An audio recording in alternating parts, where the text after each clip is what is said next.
हरि ओम तत्सत्। श्रीमते रामचंद्राय नमः। श्रीमते रामानंदाचार्याय नमः। श्रीमते मलूकदासाय नमः। सीतानाथ समारंभां श्रीरामानंदार्य मध्यमाम् अस्मदाचार्यपर्यन्तां वन्दे गुरुपरम्पराम्। रामाय रामभद्राय रामचंद्राय वेधसे रघुनाथाय नाथाय सीतायाः पतये नमः। अतुलितबलधामं स्वर्णशैलाभदेहम् दनुजवनकृशानुं ज्ञानिनामग्रगण्यम् सकलगुणनिधानं वानराणामधीशं रघुपतिप्रियभक्तं वातजातं नमामि। विश्वेशं माधवं धुण्ढिं दण्डपाणिं च भैरवम् वन्दे काशीं गुहां गंगां भवानीं मणिकर्णिकाम्। बालार्कयुततेजसां त्रिनयनां रक्ताम्बरोल्लासिनीं नानालङ्कृतिराजमानवपुषां बालोड्डुराट्शेखरम् हस्तैरिक्षुधनुसृणीं सुमशरं पाशं मुदा बिभ्रतीं श्रीचक्रस्थितसुन्दरीं त्रिजगताम् आधारभूतां स्मरेत्। श्रीराम जय राम जय जय राम। श्रीराम जय राम जय जय राम। जय रघुनंदन जय सिया राम। जानकी वल्लभ सीताराम। सीताराम जय सीताराम। सीताराम जय सीताराम। श्री वृंदावन बिहारी लाल की जय। नमः पार्वती पतये हर हर महादेव।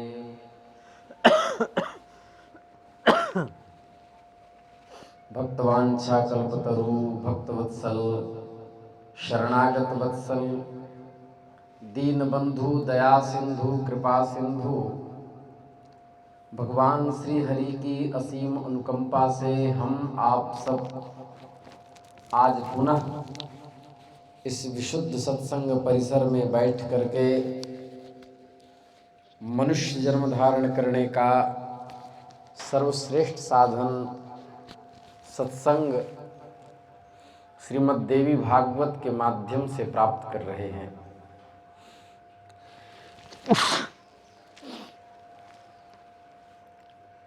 कहते हैं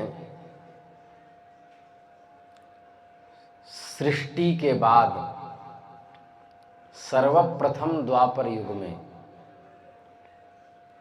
ब्रह्मा जी व्यास के रूप में प्रकट होते हैं।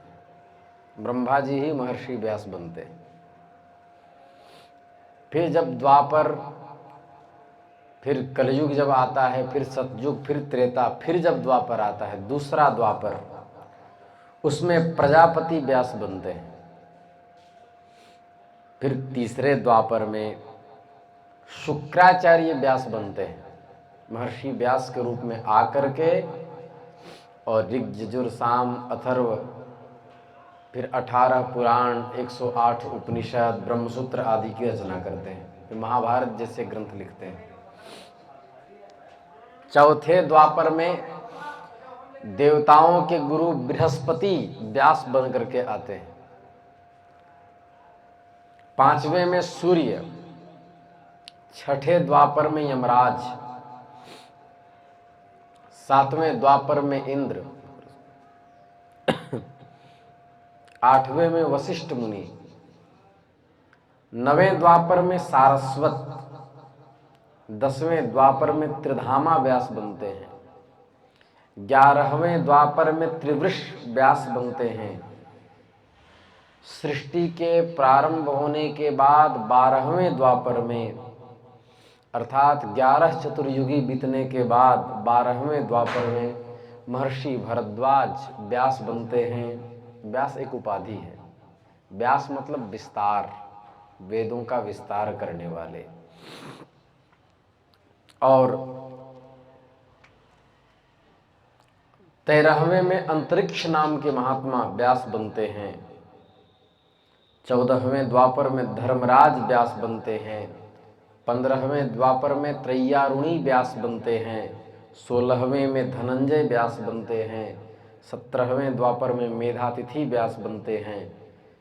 18वें में व्रति मुनि व्यास बनते हैं। 19वें द्वापर में महर्षि अत्रि व्यास बनते हैं। 20वें द्वापर में महर्षि गौतम व्यास बनते हैं। 21वें द्वापर में हरयात्मा उत्तम नामक व्यास कहे गए हैं। और 22वें में बाजश्रवावेन व्यास बनते हैं। 23वें में आमुष्यायन सोम नामक महात्मा व्यास बनते हैं। 24वें में तृणबंधु बनते हैं व्यास। 25वें में भार्गव व्यास बनते हैं। 26वें में शक्ति व्यास बनते हैं, महात्मा शक्ति। 27वें में जातुकर्ण्य महर्षि व्यास बनते हैं। और जो इससे ये पहले जो द्वापर गया है, 28वें द्वापर में कृष्ण द्वैपायन महर्षि व्यास बनते हैं। और आगे आने वाला जो द्वापर है उसमें अश्वत्थामा व्यास बनेंगे। इस तरह से क्रम है। व्यासेन कृत्वाति शुभम पुराणम सुकाय पुत्राय महात्मने यत् वैराग्ययुक्ताय च पाठितं वै विज्ञाय चैवारणिसंभवाय।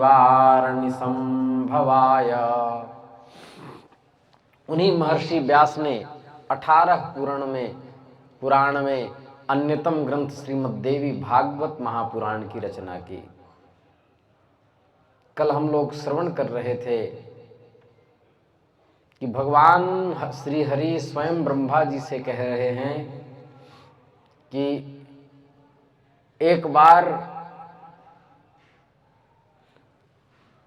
धनुष की प्रत्यंचा टूट जाने के कारण मेरा सिर छिन्न हो गया था। तब शिल्पकारों में श्रेष्ठ विश्वकर्मा ने फिर से मेरे धड़ पर घोड़े का सिर जोड़ दिया था, जिससे मेरा नाम हयग्रीव पड़ा। हय मतलब होता है अश्व, और हयः इव ग्रीवा यस्य, घोड़े की तरह गला है जिनका। तब ऋषियों को शंका हुई कि हे सूत जी, हमारा चित्त संदेह रूपी समुद्र में डूबता जा रहा है, क्योंकि आपने संसार को विस्मित करने वाले वक्तव्य दिए हैं कि विष्णु के शरीर से उनका सिर अलग हो गया, वे सर्वपालक जनार्दन हयग्रीव हो गए थे, दैव योग से उनका मस्तक कैसे कट गया, इस वृत्तांत को हम सुनना चाहते हैं। देखिए, महात्मा शौनक प्रश्न सूत जी से कर रहे हैं। सूत जी ने कहा कि कदाचित् दारुणं युद्धं कृत्वा देवः सनातनः 10 वर्ष सहस्राणि परिश्रांतो जनार्दनः। किसी समय वे सनातन भगवान श्री विष्णु 10,000 वर्षों तक भीषण युद्ध करके दैत्यों से अत्यंत थक गए थे।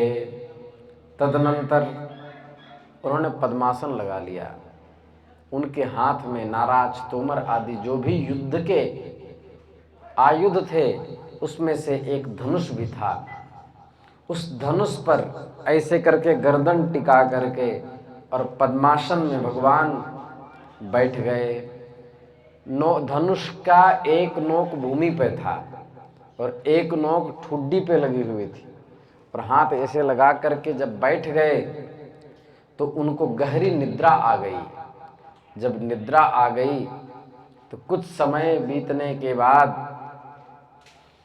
ब्रह्मा और भगवान शिव, देवराज इंद्र आदि सभी देवता यज्ञ करने के लिए उद्यत हुए, यज्ञ करना चाहते थे। यज्ञ में सात्विकांश की भूमिका अत्यधिक होती है, इसलिए भगवान विष्णु की उपस्थिति अत्यंत आवश्यक थी। वे उनके दर्शनार्थ सभी देवता बैकुंठ को गए। वहाँ देखा तो वहाँ पर भगवान नहीं हैं। तो ज्ञान दृष्टि से देखा कि भगवान विष्णु जहाँ विराजमान हैं पद्मासन में धनुष पर अपने सर को टिकाए हुए जहाँ बैठे हैं वहाँ सब गए, किंतु निद्रा के वशीभूत भगवान श्री हरि को अचेत पड़ा हुआ देखा। तब वे देवगण वहीं रुक गए।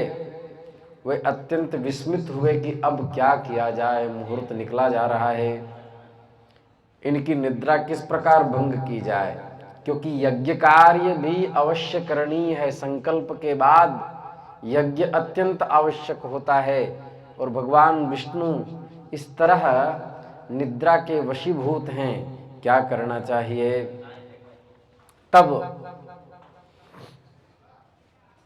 ब्रह्मा जी ने कहा, उस समय ब्रह्मा जी ने दीमक की सृष्टि की। दीमक, वही दीमक जो दरवाजे में लग करके और पूरे दीवार को खा लेता है, उस दीमक की सृष्टि की और कहा कि दीमक नीचे जमीन में जा करके और धनुष का अग्रभाग खा ले, क्योंकि सोए हुए परमात्मा को जगाने से कहीं वो शाप न दे दें। तो दीमक यदि अंदर से धनुष को थोड़ा खा लेगा तब धनुष थोड़ा नीचे झुकेगा, तब उनकी निद्रा टूट जाएगी। तो ये किनकी योजना थी? ब्रह्मा जी की। दीमक ने ब्रह्मा जी से कहा, निद्रा भंगः कथाच्छेदो दंपत्यो प्रीति भेदनम शिशु मात्र विभेदश्च ब्रह्म हत्या समम स्मृतम। दीमक ने कहा, जो अत्यंत थका हुआ हो उसके नींद में जो बाधा डालता है, जो कथाओं में विघ्न पैदा करता है, जैसे कोई कथा कर रहा हो और जलन वसात कोई विघ्न पैदा करे ताकि कथा न हो पाए, जो पति और पत्नी के बीच भेदभाव उत्पन्न कर देता, एवं जो माता और पुत्र के बीच वैर भाव उत्पन्न करने का षड्यंत्र रचता हो, इन सबको ब्रह्महत्या के समान पाप लगता है। निद्रा भंगः कथाच्छेदो दंपत्योः प्रीतिभेदनम शिशुमातृविभेदश्च ब्रह्महत्या समम स्मृतम। तो ब्रह्महत्या लगती है। अतः हे भगवान, मैं निद्रा नष्ट करके, वो भी परमात्मा का, इनकी निद्रा भंग करके मैं ब्रह्महत्या का अधिकारी हो जाऊंगा। हे देव, जिसके लिए मैं ऐसा पाप करने जा रहा हूं, उसका प्रयोजन क्या है? स्वार्थ के वशीभूत होकर समस्त लोक पाप कार्य में प्रवृत्त होता है। इसलिए मैं भी इसमें से कोई स्वार्थ सिद्धि होने पर ही इसका भक्षण करूंगा। इसमें लाभ क्या होगा, हमको क्या मिलेगा? सुनो, हम लोग यज्ञ में तुम्हारे भाग की भी व्यवस्था कर देंगे। अर्थात देवताओं का भाग बटा हुआ है यज्ञ में, तो हे दीमक, तुम्हारी जो संख्या होगी उनका भी भाग यज्ञ में निश्चित कर दिया जाएगा। होम कर्मणि पार्श्वे च हविर्दानात् पतिष्यति तत्ते भागम बिजानीहि कुरु कार्यम त्वरान्विता। तुम जल्दी जल्दी कार्य करो। होम कार्य में आहुति प्रदान करते समय जो हव्य आसपास गिर जाएगा, पात्र में नहीं गिरेगा, जो किनारे गिर जाएगा, उसको अपना भाग समझना, उसको अपना भाग समझना। और अब तुम शीघ्रतापूर्वक हमारा कार्य करो। दीमक ने धरातल में जाकर के छेदना चालू किया और धीरे धीरे घुन की तरह नीचे के धनुष के नोक को खाने लगा। धनुष को शीघ्र ही खा लिया। जैसे ही खाया, डोरी कट गई। डोरी जब कट गई तो धनुष का ऊपरी कोना मुक्त हो गया। इससे भीषण ध्वनि हुई, क्योंकि वो कोई आदिवासी या कोई योद्धा का धनुष नहीं था, वो वैष्णव धनुष था, भगवान श्री हरि का धनुष था। उसकी प्रत्यंचा जैसे ही कटी तो वह प्रत्यंचा घूम करके और भगवान के ग्रीवा में लगी और उसी समय सर धड़ से अलग हो गया। सर कहाँ चला गया पता नहीं, धड़ से अलग हो गया।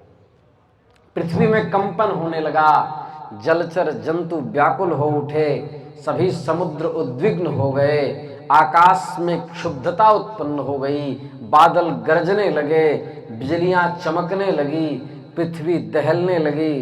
किसी को समझ में नहीं आ रहा था कि ये पर्वत प्रकंपित क्यों हो रहे हैं, हवाएं प्रचंड वेग से प्रवाहित क्यों हो रही हैं, किसी दारुण आपदा के सूचक उल्कापात क्यों होने लगे, सूर्य तिरोहित क्यों हो गए, दिशाएं अत्यंत भयावह क्यों हो गई, कारण क्या है? उसी समय सबकी दृष्टि भगवान श्री हरि के श्रीअंग पर पड़ी तो देखा कि सर धड़ से अलग हो गया, सिर कटकर कहीं चला गया। अंधकारे तदा घोरे शांते ब्रह्महरो तदा शिरोहीनम शरीरम तु ददृशाते विलक्षणम। विलक्षण रूप से शरीर दिखने लगा। भगवान विष्णु का सिर विहीन धड़ देखकर वे श्रेष्ठ देवता अत्यंत विस्मित होकर के आपस में भयभीत होकर विलाप करने लगे। हे नाथ, हे प्रभो, ये कैसी विचित्र अलौकिक घटना हो गई, कुछ समझ में नहीं आता। ऐसा हे सनातन, हम सभी देवताओं के लिए बहुत विनाशकारी अवसर उत्पन्न हो गया है। यह किसी देवता की माया है। आपके सिर का अपहरण किसने कर लिया? संकट की यह स्थिति न तो दैत्यों ने, न तो यक्षों ने और न ही राक्षसों ने पैदा की। फिर इस स्थिति को उत्पन्न करने वाला कौन था? क्या कारण है? ऐसा कैसे हो गया? कभी नहीं सुना कि धनुष की प्रत्यंचा से किसी का सर धड़ से अलग हो जाए। बात क्या है, कुछ समझ में नहीं आता। ब्रह्मा जी बोले, देखो, अवश्यमेव भोक्तव्यम काले नापादितम च यत् शुभम वापि दैवम कोपि कोटि क्रमेत पुनः। देखो, पूर्व जन्म के ही कर्म सब दुख और सुख में कारण होते हैं। काल के द्वारा जो भी शुभ अशुभ कर्मों का फल निर्धारित होता है उसे अवश्य ही भोगना पड़ता है। भाग्य का अतिक्रमण कौन कर सकता है? इसलिए हे देवताओं, इसमें कोई ना कोई प्रारब्ध ही कारण है। जिस प्रकार पूर्व काल में काल की प्रेरणा से शंकर जी ने मेरा मस्तक काट दिया था, काशी खंड में कथा आई है स्कंद पुराण में, कि कौन बड़ा इस तरह करके आपस में सब लड़ रहे थे। तो भगवान श्री हरि की और भगवान विश्वनाथ के निंदा की और तात्पर्य में रहने वाले जो ब्रह्मा जी के एक मस्तक थे, 5 मस्तक थे ब्रह्मा जी के, तो एक मस्तक अहंकारोक्ति में शिव जी को अनाप शनाप कह रहे थे कि हम बड़े हैं, वो मुंड की माला पहनने वाला कैसे बड़ा हो सकता है, आदि आदि। तब रुद्रदेव प्रचंड वेग से काल भैरव रूप में धारण करके अपने स्वरूप को और हाथ में खड्ग लेकर के, खड्ग नहीं, वहाँ लिखा है काशी खंड में, नख से, नाखून से ही चीर दिया और एक मस्तक काट लिया। दूसरा काटने को उद्यत थे कि देवताओं ने विनती की कि जिस मस्तक ने आपका अपमान किया वो मस्तक तो आप काट चुके हैं। फिर वह मस्तक हाथ से चिपक गया भगवान के, ब्रह्म हत्या लग गई।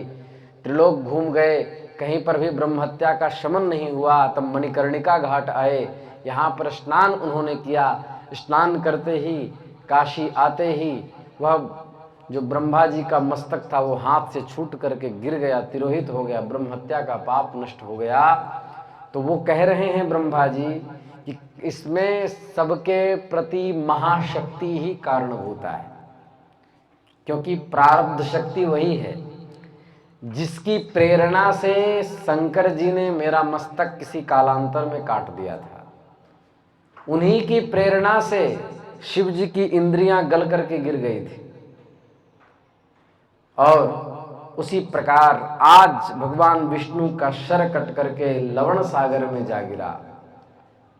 उन्हीं शक्ति की प्रेरणा से इंद्र को भी सहस्र भगों की प्राप्ति हुई और दुख भोगना पड़ा। वे स्वर्ग से च्युत होकर के मान सरोवर के कमल में रहने लगे। उन्हीं की प्रेरणा से सब कुछ हुआ। अब आप लोग शोक का त्याग कर दें, क्योंकि ब्रह्म विद्याम जगद्धात्रीं सर्वेषां जननीं तथा यया सर्वमिदं व्याप्तं त्रैलोक्यं सचराचरम्। आप लोग शोक का परित्याग कर दें, उन महामाया विद्या रूपी सनातनी ब्रह्म विद्या जगत को धारण करने वाली सृष्टि की कारणभूता बीज स्वरूपा सबकी माता भगवती जगदम्बा का आप लोग ध्यान करें। वही कार्य की सिद्धि कर सकती हैं। सर्वोपकार करणाय सदार्द्र चित्ता, वो सभी का उपकार करने वाली हैं। जयंती मंगला काली भद्रकाली कपालिनी दुर्गा क्षमा शिवा धात्री स्वाहा स्वधा नमोस्तुते, ये उनके नाम है, वो क्षमाशीला हैं। देवताओं ने जब ब्रह्मा जी के इस वक्तव्य को सुना तो भगवती का स्तवन करने लगे। त्वं भूमिः सर्वभूतानां प्राणः प्राणवतां तथा धीः श्रीः कान्ति क्षमा शान्तिः श्रद्धा मेधा धृति स्मृतिः ब्रह्मा हरः शौरी सहस्रनेत्रा वाग्वन्य सूर्या भुवनाधिनाथाः ते त्वत्कृता सन्ति ततो न मुख्या माता यतस्त्वं स्थिरजंगमानाम। कह रहे हैं ब्रह्मा, शिव, विष्णु, इंद्र, सरस्वती, अग्नि, सूर्य, ये जितने भी भुवनों के स्वामी हैं, हे भगवती, ये आपके द्वारा ही निर्मित हैं। आप ही सभी चराचर जगत की माता हैं। देखो, हम बता चुके हैं पहले भी कि भगवान के एक एक रोम में करोड़ों करोड़ों ब्रह्मांड लटके हुए हैं, और हर ब्रह्मांड में एक ब्रह्मा, एक विष्णु, एक महेश हैं, जो महाविष्णु के अंश हैं। उसी महाविष्णु को महाशक्ति कहते हैं। सब कुछ वही है, तो वही तो सृष्टि रचते हैं। यही बात महर्षि व्यास कह रहे हैं कि उनकी अपनी कोई विशेषता नहीं उन देवताओं की, आप ही सभी चराचर जगत की माता हैं। क्या है? ओम जय अम्बे गौरी, जो ध्यावे फल पावे, दुख बिन से मन का, सुख संपत्ति घर आवे, कष्ट मिटे तन का। यही बात जय जगदीश शहरे में भी आया। ब्रह्माणी रुद्राणी तुम कमला रानी, अम्बे तुम कमला रानी, आगम निगम बखानी, तुम शिव पट रानी। ओम जय अम्बे गौरी, तुम ही जग की माता, तुम ही हो भरता, अम्बे तुम ही हो भरता।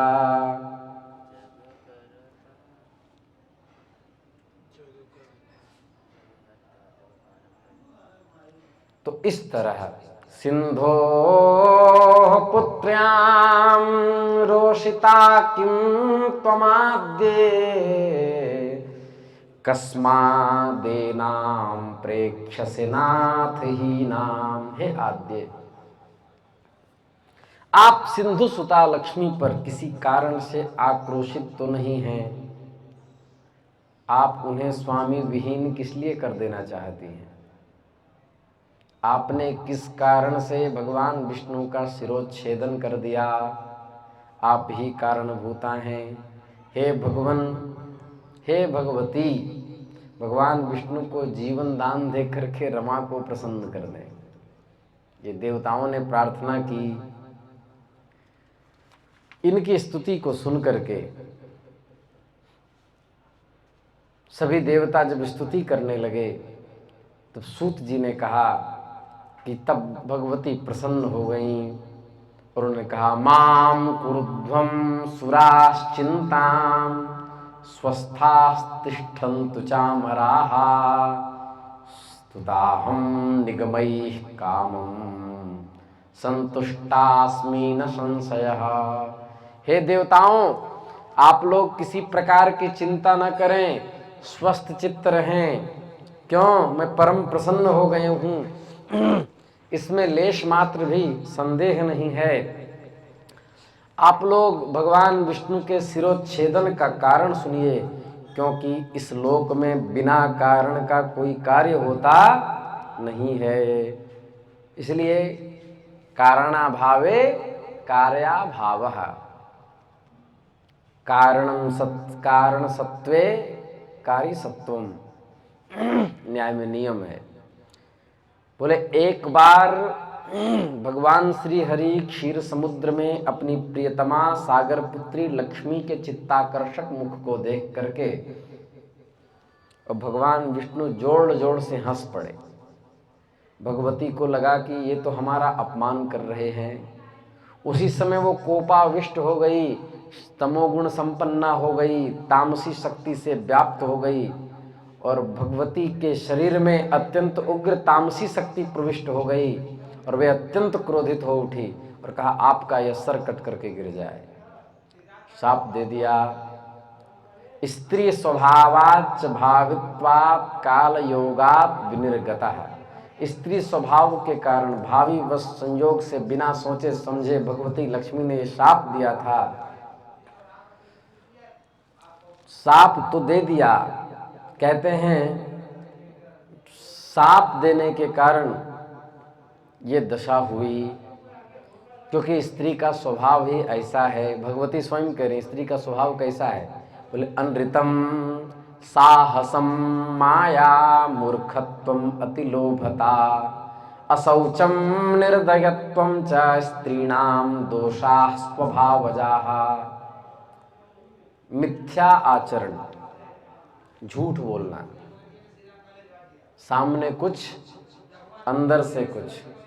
साहस, स्त्रियों का साहस पुरुषों से अधिक होता है। साहस, माया, माया रचना।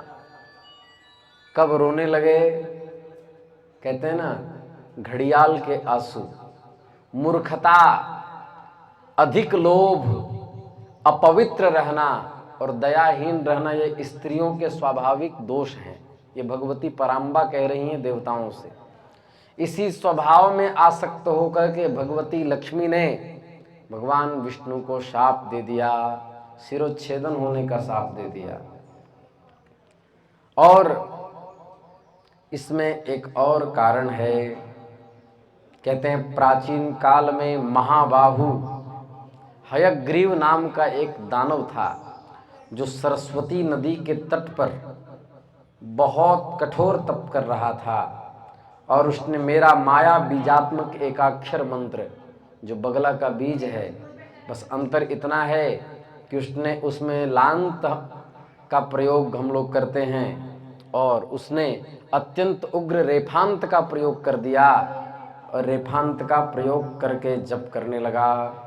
जब वह जप करने लगा, माया बीजात्मक रूप का जप करने लगा, तो वह 1000 वर्षों तक उस मंत्र का जप करता रहा।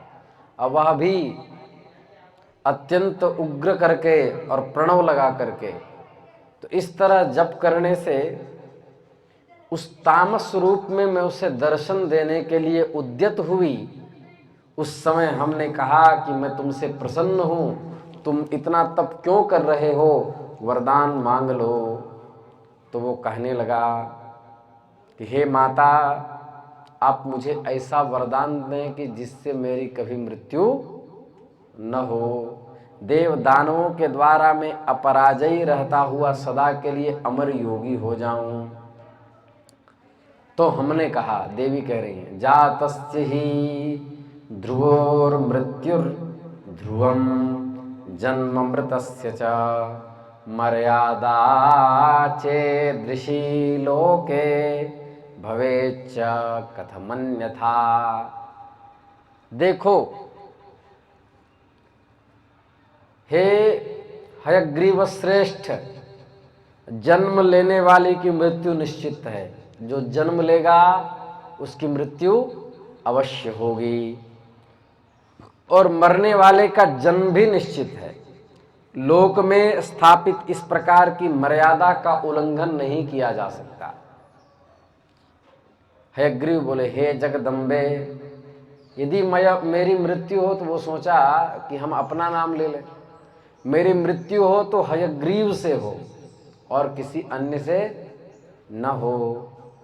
सोचे कि हमारे अलावा हम अपने से इतना प्रेम करते हैं, हम अपने को क्यों मारेंगे। मेरी मृत्यु हयग्रीव से हो। या उसका तात्पर्य यह रहा होगा कि जिसका घोड़े के समान गर्दन हो, घोड़ा का मुख हो, शरीर मनुष्य का हो, ऐसा तो कोई होता नहीं। उसने सोचा हम तो बच जाएंगे। लेकिन रमैया के दुल्हन लूटल बाजार। हे महाभाग, अपने घर जाकर के तुम सुखपूर्वक राज्य करो। हयग्रीव के अतिरिक्त तुम्हारी किसी से कदापि मृत्यु संभव नहीं होगी। वह दुष्टात्मा मुनिजन और वेदों को हर प्रकार से पीड़ित करने लगा। तीनों लोक में कोई भी ऐसा नहीं था जो उसके संहार को रोक सके। वह अतः त्वष्टा, इस अश्व का त्वष्टा नामक जो व्यक्तित्व है उस अश्व का मनोहर सिर ला करके तुम लोग भगवान विष्णु के धड़ में जोड़ दो, उस त्वष्टा के सिर को जो अश्व है। और उसको जोड़ने के बाद ये हयग्रीव हो जाएंगे। और विष्णु के धड़ घोड़े का सिर जोड़ करके जब देवताओं का कार्य निष्पादन करने के लिए हयग्रीवावतार भगवान का होगा, तब वे दानव श्रेष्ठ दैत्य का वध करेंगे, जिसका नाम, राक्षस का भी नाम क्या था? हयग्रीव था। देवताओं के वचन सुन करके विश्वकर्मा ने अति शीघ्रता करते हुए अपने खड्ग से घोड़े का सिर काट दिया और अविलंब ही भगवान विष्णु के शरीर में सिर को जोड़ दिया। बस भगवान हयग्रीव के रूप में अवतरित होकर के देव शत्रु दानव का युद्ध भूमि में अपने तेज से वध कर दिए। बोलिए हयग्रीव भगवान की जय। जो इस कथा का श्रवण करता है उसके संपूर्ण पाप नष्ट हो जाते हैं। आगे की कथा हम कल कहेंगे। महर्षि व्यास कह रहे हैं कि महामाया चरित्रंच पवित्रम पापनाशनम पठताम शृण्वताम चैव सर्व संपत्ति कारकम। जो भगवती के इस चरित्र का आख्यान सुनता है उसको सारी संपदाएं अनायास ही प्राप्त हो जाती हैं। अब भज ललिते ललिते ललिते वे ही काम आवेंगे। अब भज ललिते वे ही काम आवेंगे। अब भज दुर्गे दुर्गे दुर्गे वे ही काम आवेंगे। अब भज दुर्गे दुर्गे दुर्गे वे ही काम आवेंगे। वे ही काम आवेंगे जगत से पार लगावेंगे। अब भज ललिते ललिते ललिते वे ही काम आवेंगे।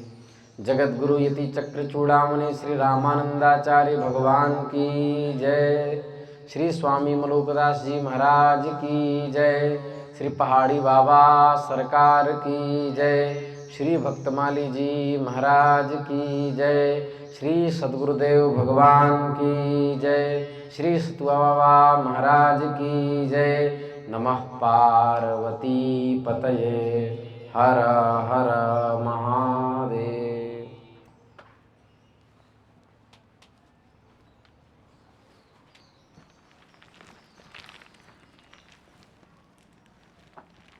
कहाँ से आते हो तुम?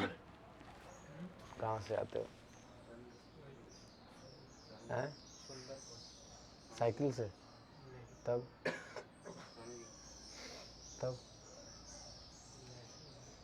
पैदल? अरे इतना परेशान क्यों होते? मोबाइल पे ही सुन लिया करो। वहाँ से यहाँ तक आते हो।